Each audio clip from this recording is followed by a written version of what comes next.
तसेच मी साहेबांना विनंती करतो की त्यांनी आपल्या महाराष्ट्र नवनिर्माण रेल्वे कामगार सेनेच्या कार्य अहवालाचे अनावरण करावे.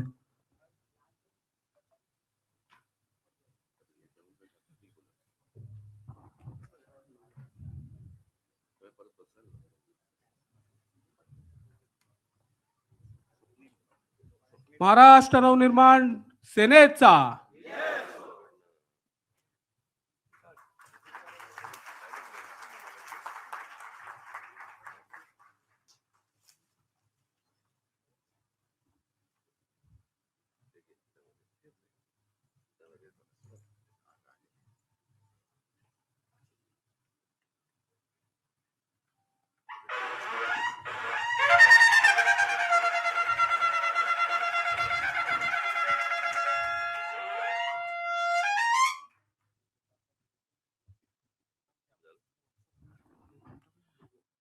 मी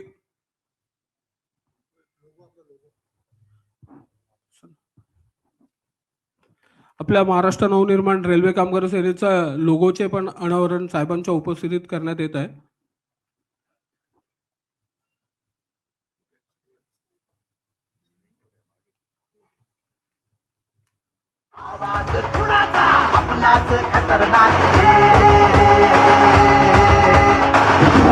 महाराष्ट्र नवनिर्माण रेल्वे कामगार सेनेचा पक्ष आपला ठाकरे, रक्त आपले ठाकरे, आणबाण जान ठाकरे, पक्ष आपला ठाकरे. मराठी मनांचे मानबिंदू हिंदू जननायक सन्माननीय राजसाहेब ठाकरे यांचा महाराष्ट्र नवनिर्माण सेनेचा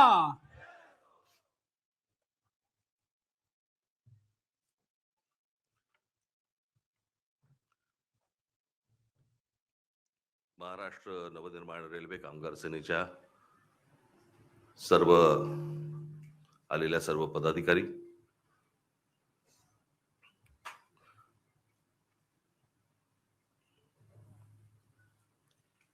खरं तर तुमचं आमचं नातं हे वेगळ्या प्रकारचं नातं आहे.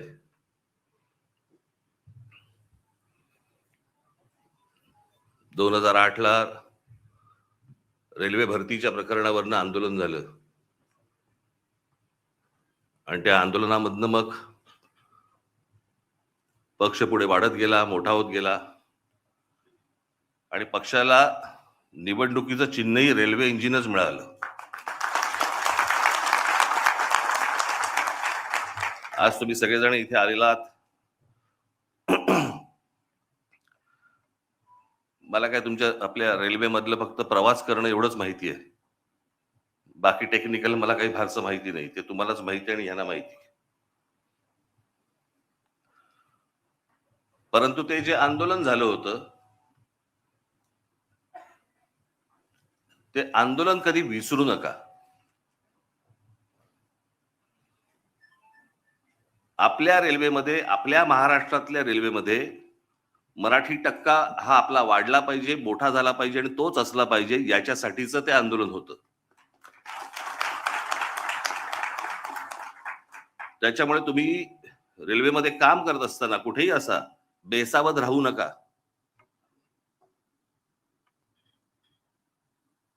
त्या सगळ्या आंदोलनामध्ये आपल्या अनेक महाराष्ट्र सैनिकांना, माझ्यावरती जवळपास 110 केसेस पडल्या,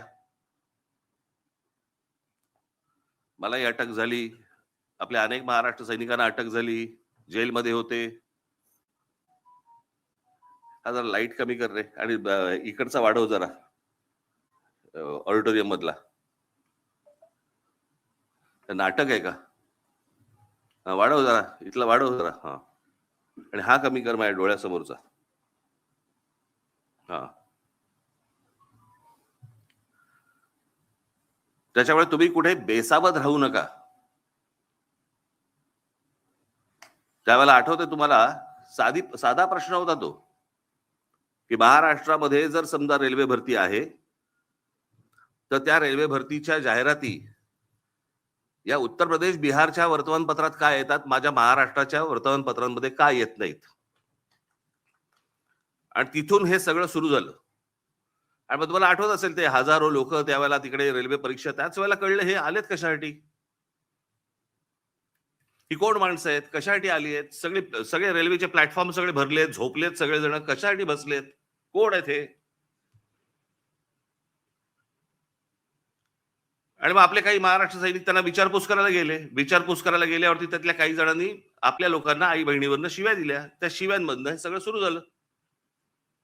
आणि तेव्हा कळलं की महाराष्ट्रामध्ये नोकऱ्या आहेत, महाराष्ट्रातल्या तरुणी ह्या वणवण फिरतायत नोकरीसाठी, आणि महाराष्ट्रातल्या नोकऱ्यांच्या जाहिराती या उत्तर प्रदेश बिहारमध्ये येत आहेत आणि आपल्याला कल्पना नाही.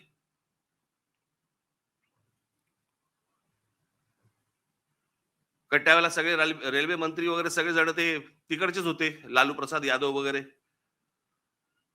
आणि मग ज्या वेळेला ममता बॅनर्जी ज्या वेळेला रेल्वे मंत्री झाल्या त्यावेळेला त्यांना आपला विषय नीट समजला, आणि मग त्यावेळेला आपल्या पत्रावरती त्याच्यानंतर निर्णय झाला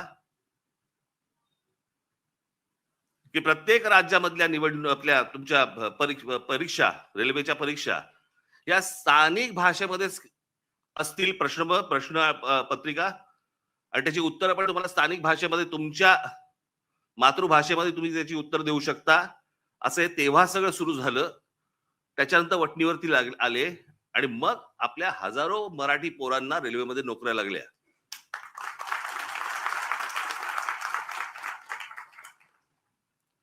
आज त्या सगळ्या गोष्टीला जवळपास 18 वर्ष झाली. पण हे कशासाठी झालं, का झालं, हे तुम्ही विसरता कामा नये. अनेक आपली आंदोलनं झाली. आज महाराष्ट्रामध्ये तुम्हाला मोबाईल फोन उचलल्यावरती पहिल्यांदा जे मराठीमध्ये ऐकू येतं ना, ते महाराष्ट्र नवनिर्माण सेनेच्या आंदोलनानंतर सुरू झालं. तोपर्यंत मोबाईलवरती फक्त हिंदी आणि इंग्रजी होतं.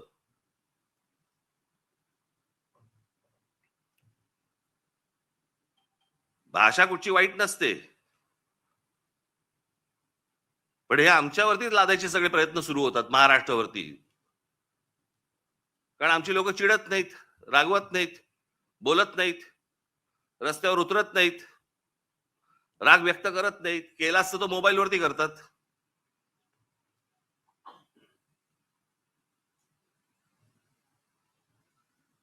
त्याच्यामुळे तुम्ही तुमच्या आपल्या रेल्वे स्टेशन असतील, रेल्वे भरती असेल, याच्यावरती तुम्ही लक्ष ठेवलं पाहिजे की प्लॅटफॉर्मवरचे स्टॉल्स कोणाला दिले जात आहेत, कोण भरती होत आहेत, कोण माणसं आहेत.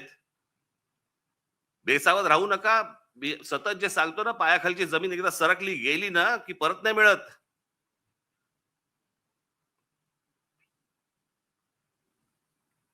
आमच्या सरकारलाच हिंदीचं वावडं आपलं त्यांच्याबद्दल आस्था.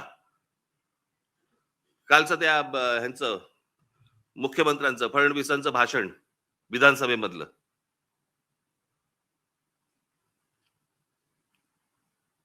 ते काय, ते कुठला मिसिंग लिंक वरती म्हणे ते काय कोसळला, खांब कोसळला आणि पाणी सगळीकडनं येतंय, त्याचं म्हणे राजकारण करू नका. अरे वा, त्याच्यावर बोललं की राजकारण. मग इतकी वर्ष आपण काय करत होतात? दुसऱ्यांच्या सरकार जेव्हा होती दुसऱ्यांची, त्यावेळेला तुम्ही काय करत होतात? त्यावेळेला जी आंदोलनं झाली ते राजकारण नव्हतं. स्वतःच्या अंगाशी आल्यावरती ते राजकारण, विरोधकांचं राजकारण, असं कसं होईल? आणि काय म्हणतायत म्हणे, एक वेळ मला बोला पण महाराष्ट्राचा अपमान मी सहन करणार नाही. वा रे वा.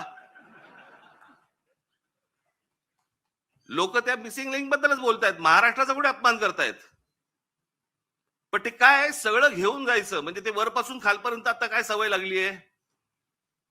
केंद्र सरकारच्या कुठच्या गोष्टींबद्दल बोललं की तुम्ही देशविरोधी.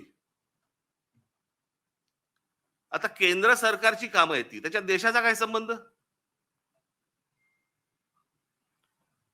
आता मिसिंग लिंक बद्दल बोललं तर ह्याच्यात महाराष्ट्राचा अपमान कुठे आला? लोकांनी प्रश्नही नाही विचारायचे काय झालंय ते.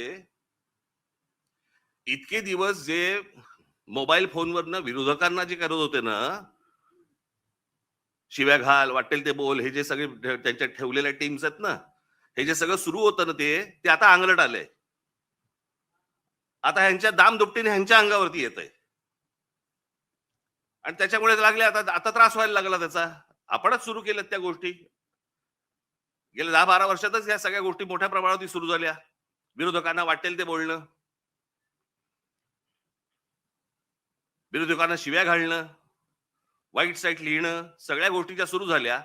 हे तुम्ही बसवलेल्या टीम कडनंच सुरू झाल्या. आता तुमच्या अंगावरती येतंय ते सगळं आणि तुमच्या अंगावरती येतंय म्हणून लगेच महाराष्ट्राचा अपमान. ह्याच्यात कसला आला महाराष्ट्राचा अपमान? राम मंदिराच्या चोरीबद्दल बोललो की म्हणे धर्माचा अपमान. अरे चोरी आहे ना ती, ह्याचा धर्म कुठे आला?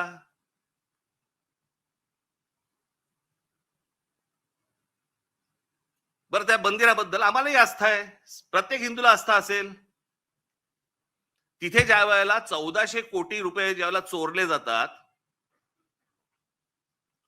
काहीही म्हणजे किती पडदा किती असावा यांच्या समोर. म्हणे वक्फ बोर्डामध्ये ज्या वेळेला म्हणे तिकडे चोऱ्या झाल्या त्याच्याबद्दल तुम्ही नाही बोलणार. आम्हाला काय देणं घेणं?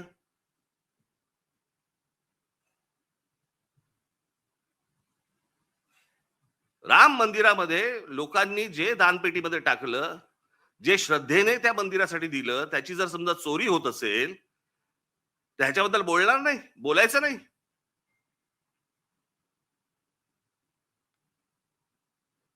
काल ते कोणतरी होसबळे का कोणतरी आहेत ते म्हणे म्हणे धर्मविरोधी जी लोक आहेत ते म्हणे पसरवतात. आम्ही धर्मविरोधी? हा देश काय धर्मविरोधी आहे? तुमच्याकडे राम मंदिरामध्ये लोकांनी श्रद्धेने दिलेल्या गोष्टींची चोरी होते आणि हे सांगणारं कोण होतं? हे बोलणारं कोण होतं? भारतीय जनता पक्षाचा खासदारच पहिलं बोलला की राम मंदिरात चोरी झाली म्हणून. आम्ही बोललो? हा देश बोलला? इतर राजकीय पक्षाचे कोणी लोक होते ट्रस्टी म्हणून, तिथे ट्रस्टी कोण आहेत? 15 ट्रस्टी आहेत तिकडे. 15 ट्रस्टी पैकी त्यातले जवळपास 12 हे केंद्र सरकार नेमतं आणि त्या 12 पैकी केंद्र सरकारने जी नेमलेली माणसं आहेत ती RSS शी संबंधित आहेत, विश्व हिंदू परिषदेशी संबंधित आहेत, भाजपशी संबंधित आहेत, बाकी कोणीच नाहीये. केंद्र सरकार आणि राज्य सरकार नेमलेले IS अधिकारी आहेत. तिथे जर 1400 कोटी, आता 1400 कोटीचा आकडा आलाय, मुळात कितीची चोरी झाली माहिती नाही आपल्याला.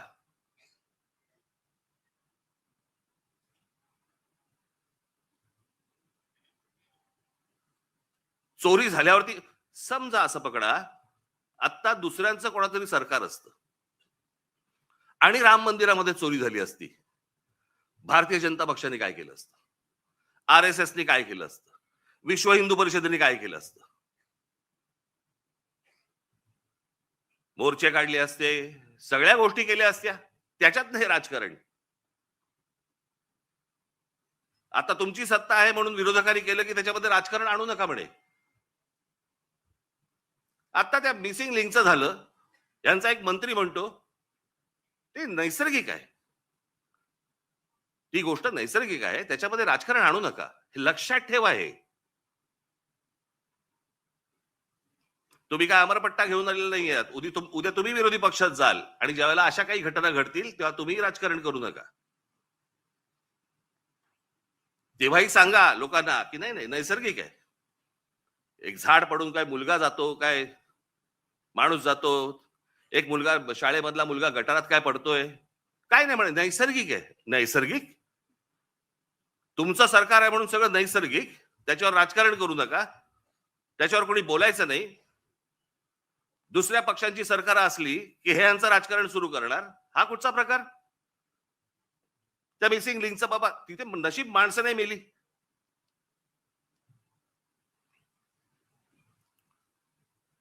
गंमत बघा, त्या मागे 2005 ला मुंबईमध्ये आला होता ना फ्लड, ते सगळं पाणी वगैरे तुंबलं होतं. 1000 मिलीमीटर पाऊस पडला होता, 1000 मिलीमीटर. काही 2-3 तासाच्या अंतरात त्याला मुंबईची ही हालत झाली होती. 1000 मिलीमीटर. आणि आता 300-350 मिलीमीटर पाऊस पडलाय. मुंबई तशीच तुंबलेलीच आहे.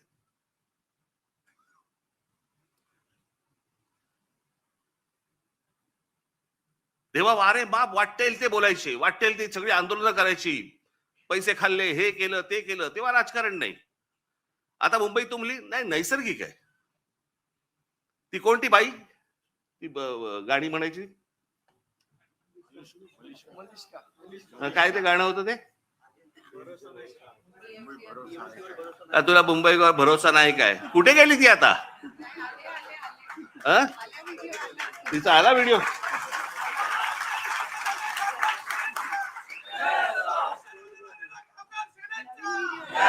नवीन व्हिडिओ आहे का, जुनाच टाकलाय? नवीन केला असेल तर चांगलं आहे, कोणाला पाहिलेली नाही ती. पण जेव्हा तेव्हा गात होती तेव्हा सुख घेतलं. आता दुसरे जेव्हा बोलायला लागले त्यावेळेला त्रास व्हायला लागला. आता मला दुसरं कळलं नाही, मला मुख्यमंत्र्यांचं विधानसभेतलं भाषण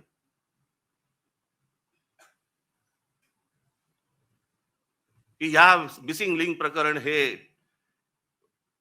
उत्तम दर्जाचं ते काय कन्स्ट्रक्शन आहे वगैरे वगैरे सगळं झालं, आणि ह्याचं जर समजा कोणी राजकारण करत असेल आम्ही बघून घेऊ त्याला. मुख्यमंत्री आहेस ना तू,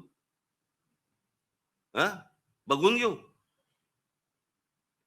बरं झालं ते झालं. पुढे वाक्य संपल्या हिंदीतून सुरू झाले.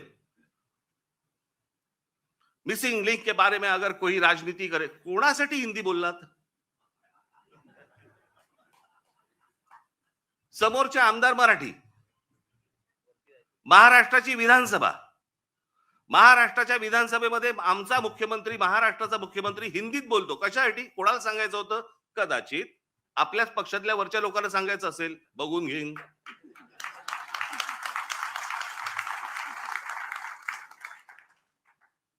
त्यांनाही माहिती आहे हे सगळे व्हिडिओ येत आहेत कुठून, हे सगळं काय चालू आहे राजकारण. मी त्याशी बोललो नाही का, माझ्या पत्रकार परिषदेमध्ये बोललो ना,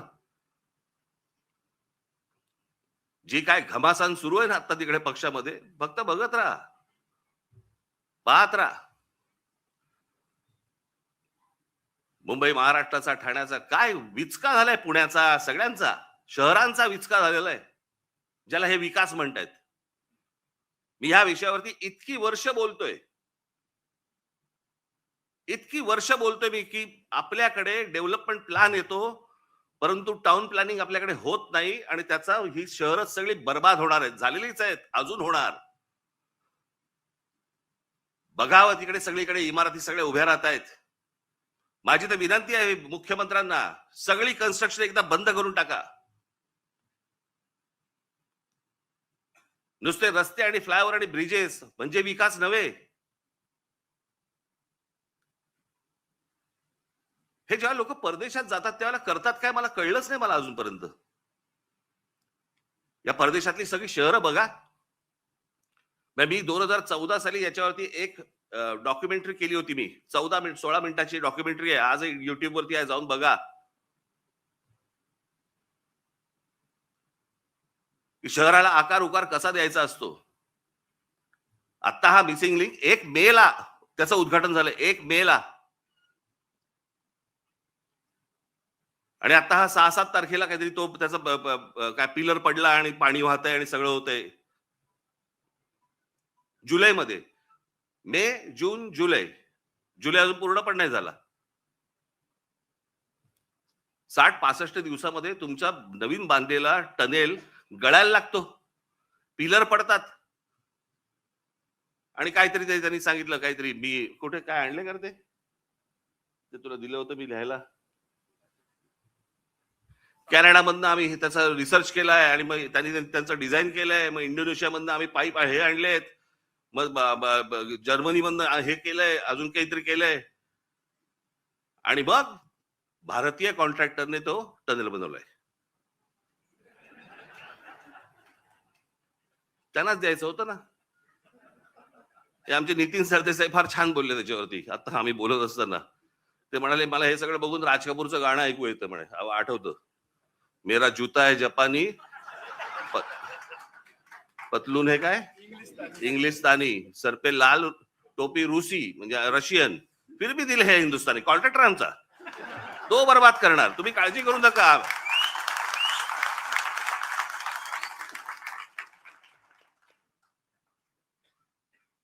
मध्यंतरी कंत्राटदारांचे व्हिडिओ आले होते.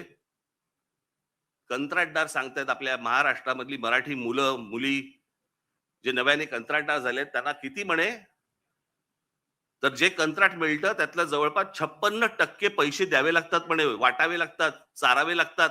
56%. म्हणजे ज्याच्यासाठी काम काढलंय ते काम त्यांनी 44% मध्ये करायचं.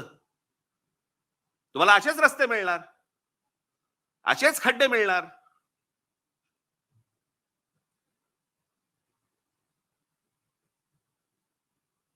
हे आपल्या कंत्राटदारांचं कामच नाही ते. मी त्या मगाशी बोललो ना, मी त्या डॉक्युमेंटरी मध्ये मी म्हटलंय, त्याच्यात दिलंय, छत्रपती शिवाजी टर्मिनस आपलं अगोदरचं व्हीटी स्टेशन 1800 सालात बांधलंय. 1800 सालात. त्याला मुंबईची लोकसंख्या पण तेवढी नव्हती. 1800 सालात बांधलेलं रेल्वे स्टेशन आज लोकांना पुरतंय. इतकी लोकसंख्या वाढल्यानंतर पण ह्याला म्हणतात विजन. याला म्हणतात हे काय होऊ शकतं, हे किती लोकांना पुरू शकतं. आज किती रेल्वे तिकडनं जातात, किती माणसं तिकडे येतात, किती माणसं उतरतात, किती माणसं चढतात. हे 1800 सालात बांधलंय.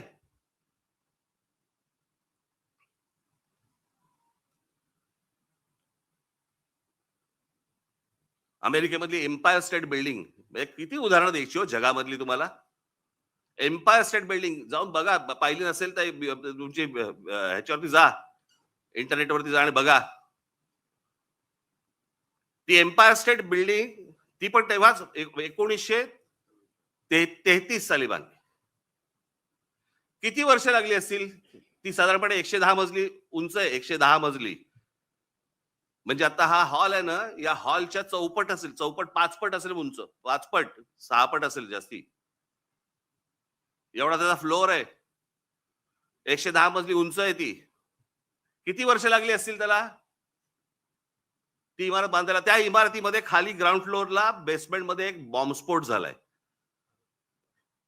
त्या इमारतीवरती एक छोटं विमान, परंतु एक विमान आदळलेलं आहे. आजही ती ताठ मानेने उभी आहे इमारत. एम्पायर स्टेट बिल्डिंग किती वर्षात बांधली. 14 महिन्यात.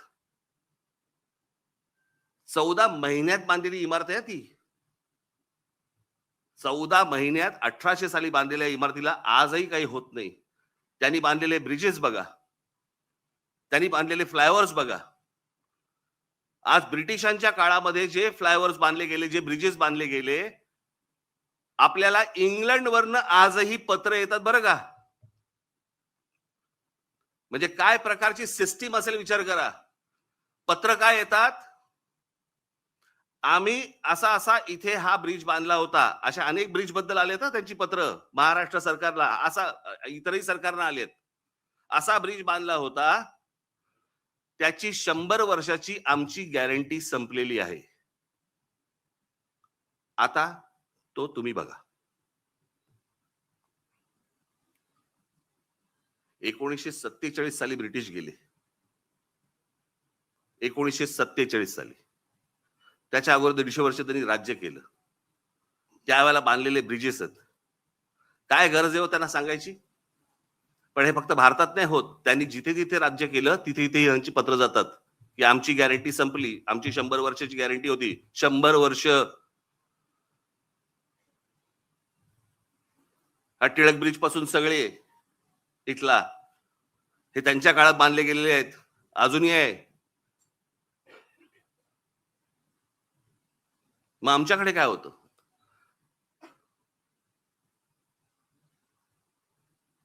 आमच्या रस्त्याला का खड्डे पडतात. बरं, ज्यांनी रस्ते बांधायचे आहेत ते आमचे नितीन गडकरी, ट्रान्सपोर्ट मिनिस्टर. म्हणजे पेट्रोलमध्ये इथेनॉल घातलं पाहिजे आणि मग ती गाडी कशी चालेल. आणि अरे पेट्रोलियम मंत्री बोलेल ना त्याच्यावरती. पेट्रोलियम मंत्री ब्र काढत नाही त्याच्याबद्दल, इथेनॉल बद्दल आणि पेट्रोल बद्दल. ट्रान्सपोर्ट मिनिस्टर ते ह्याच्यावरती प्रवचन देत आहेत. काय बोलायचं बाई, कोणाचं काम कोण करतंय, काय चाललंय देशामध्ये, काही थांगपत्ताच नाही. आणि सगळे निगरगट्ट झालेले आहेत. परवा दिवशी मी एका पत्रकाराला बोललो, म्हटलं चायला, म्हटलं असं झालेलं आहे, म्हटलं सरकारला परसाकडे साफ होते, आपणच कुंथत बसलोय. आपल्यालाच त्या सगळ्या गोष्टींचं वाईट वाटतं. हे काय चाललंय, झाडाच्या झाडं काढली जात आहेत, जंगलाच्या जंगल उद्ध्वस्त होत आहेत. लोकांना राग येत नाही, लोक राग व्यक्त करत नाहीत. व्यक्त करायचं साधन मिळालंय मोबाईल फोन, त्याच्यावरती काहीतरी टाकलं, माझा राग व्यक्त झाला. तो राग मतदानामध्ये पण दिसत नाही. नेमकं हवंय काय आपल्याला, आपण नेमकं पुढच्या पिढ्यांसाठी आपण काय घडवून ठेवणार आहोत, काय करून ठेवणार आहोत. मला कोणाची सत्ता आहे कोणाची सत्ता नाही, मला ह्याच्याशी कर्तव्य नाहीये. आज भारतीय जनता पक्षाची सरकार आहे, चांगलं काम करावं. वाईट केलं बोलणार आम्ही, परंतु सगळेजण मस्तीत आहेत. त्यांच्या देशीचा एक आमदार, त्याला विचारलं काय चाललंय, म्हणे काल म्हणे झाड पडलं ना ते, त्याच्यात एक माणूस गेला, ते त्याच्यावरती चर्चा झाली. आज तो ते गटारातला जो मुलगा पडला त्याच्यावरती चर्चा झाली आणि हसतायत. भावना शून्य. आणि भावना शून्य एवढ्यासाठीच कारण तुम्हाला किंमत नाही. आमच्याकडे काय चालू आहे, आमच्याकडे शहरं कशी वाढतायत, शहरं कशी मोठी होत आहेत, आमच्या पुढच्या पिढ्यांसाठी आम्ही काय करून ठेवतोय, कसली चिंता नाही, कसलं काही नाही, विचार नाही.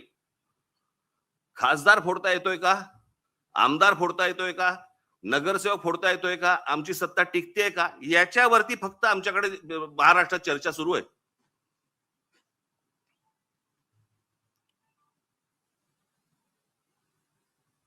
आता काय 3 वर्ष निवडणुका नाहीत, लोक म्हणणार मग आता काय आम्ही चिडून तरी काय, मतदान कुठे. अरे मतदानाची ज्याला वेळ येते ना, त्याला अगोदरच साचलेल्या गोष्टींचा विचार करायचा असतो.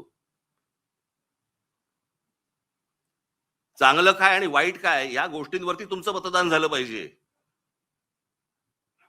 उद्या राज ठाकरे जर समजा चुकत असेल, तुम्ही बोललं पाहिजे. इतर पक्ष जर चुकत असतील, बोललं पाहिजे. लोकशाही कशाला म्हणतात ना, ती लोकशाही जर जिवंत ठेवायची असेल ना, मी मागे पण एकदा उदाहरण दिलं होतं, आज मुद्दामून परत देतो उदाहरण तुम्हाला. ज्यावेळेला दुसरं महायुद्ध ज्यावेळेला संपलं ना, ते संपल्यानंतर सगळी वाहवा झाली. इंग्लंडची वाहवा झाली, विन्स्टन चर्चिलची वाहवा झाली. विन्स्टन चर्चिलचं ते एक फेमस त्याची ती मुद्रा होती हाताची, वी फॉर विक्टरी. त्याच्यामध्ये फक्त वी फॉर विक्टरी नव्हतं, वी फॉर विन्स्टन पण होतं, विन्स्टन चर्चिल.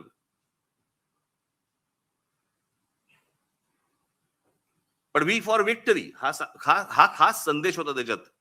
आणि जगामध्ये प्रचंड की विन्स्टन चर्चिलने या सगळ्या गोष्टी केल्या. 8 महिन्यांनी निवडणुका झाल्या आणि 8 महिन्यांनी निवडणुका झाल्यानंतर विन्स्टन चर्चिल आणि त्यांचा पक्ष हरला. इंग्लंडमध्ये विन्स्टन चर्चिल आणि त्यांचा पक्ष हरला. ज्याच्या नावावरती दुसरं महायुद्ध जिंकून दिल्याची गोष्ट होती, तो 8 महिन्यानंतर निवडणुकीमध्ये हरला. पत्रकारांनी ज्या वेळेला लोकांना प्रश्न विचारले की या माणसाने असं एवढं युद्ध जिंकून दिलं, एवढी तुम्ही वाहवा केली, एवढं त्याला डोक्यावरती घेतलं आणि निवडणुकीला तो हरला कसा काय, सरसकट लोकांनी दिलेलं उत्तर होतं, युद्ध काळामध्ये तो योग्य होता, शांततेच्या काळात नाही. हे समजायला अक्कल लागते. याला समजायला, याला लोकशाही म्हणतात. चांगल्या गोष्टींसाठी काय असू शकतं, वाईट गोष्टींसाठी काय असू शकतं, चांगल्या गोष्टीत कोण काम करू शकतं, हे समजणारा समाज लागतो. मी नेहमी सांगतो ना की नुसतं शिक्षण घेऊन उपयोगाचा नसतो, शिक्षित असून उपयोगाचं नाही, माणूस सुज्ञ असावा लागतो.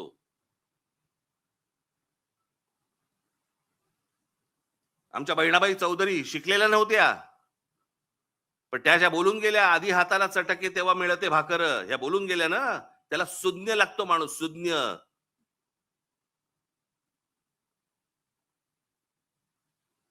आणि ज्या देशामधला समाज सुज्ञ असतो त्या देशामध्येच प्रगती घडते.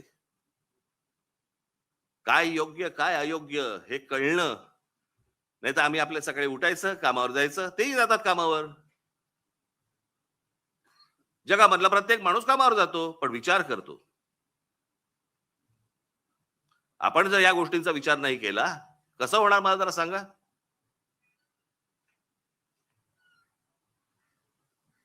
आज खरं तर मुख्यमंत्र्यांनी ही गोष्ट सांगायला पाहिजे होती की बाबा मी त्याच्यामध्ये लक्ष घालतो आणि ज्यांनी चुका केल्या असतील त्यांच्यावरती मी इन्क्वायरी लावतो. ते राहिलं बाजूला. याच्यामध्ये जो राजकारण करेल त्याला मी बघून घेईन. बघून काय घेईन? सुसंस्कृत महाराष्ट्राचा मुख्यमंत्री आहे, विधानसभेमध्ये बघून घेईनची कुठची भाषा आली?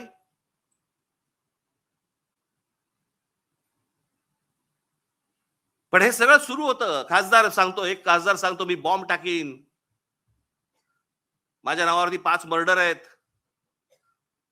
हे आपल्या राज्यात होऊ शकतं आणि त्यांना हात लागत नाही कोणाचा, कारण सत्तेत गेलेत. हे बोलायची हिंमत कशी होते? कारण अंकुशच नाही कोणाचा, कोणाचाही अंकुश नाही. कुठे कुठचं काम चाललंय, तिकडे आता कुंभमेळ्याची कामं सुरू आहेत, तिथे पण सगळं गोंधळ आहे.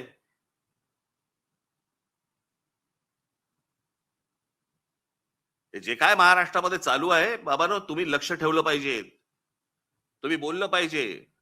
बाकीच्या ठिकाणचं तर सोडून द्या, परंतु रेल्वेमध्ये तुम्ही लक्ष दिलं पाहिजेत, लक्ष ठेवलं पाहिजेत. रोज रेल्वे जाते आणि येते, एवढंच लक्ष ठेवण्यासारखं नाहीये. तिथे कोण घुसतायत इथे लक्ष ठेवणं गरजेचं आहे. कोण येतंय, कोण स्टॉल्स टाकतंय, कुठच्या प्रकारची टेंडर्स निघतायत, कुठच्या प्रकारच्या नोकऱ्या निघतायत. स्टॉलची उद्या टेंडर्स निघाली तर ती आपल्या मराठी मुलांना मिळाली पाहिजेत, प्रत्येक स्टेशनला मिळाली पाहिजेत.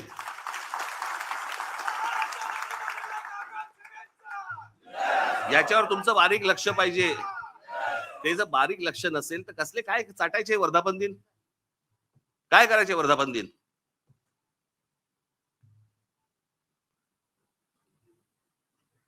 म्हणून मी आपल्याला आज या वर्धापन दिनाच्या दिवशी फक्त तुम्हाला एकच मला तुम्हाला सांगायचंय, जागे राहा, सतर्क राहा, बेसावध राहू नका. आपला मराठी ठसा महाराष्ट्राच्या रेल्वेमधनं पुसला जाणार नाही याच्यासाठी काम करा. धन्यवाद. जय हिंद, जय महाराष्ट्र.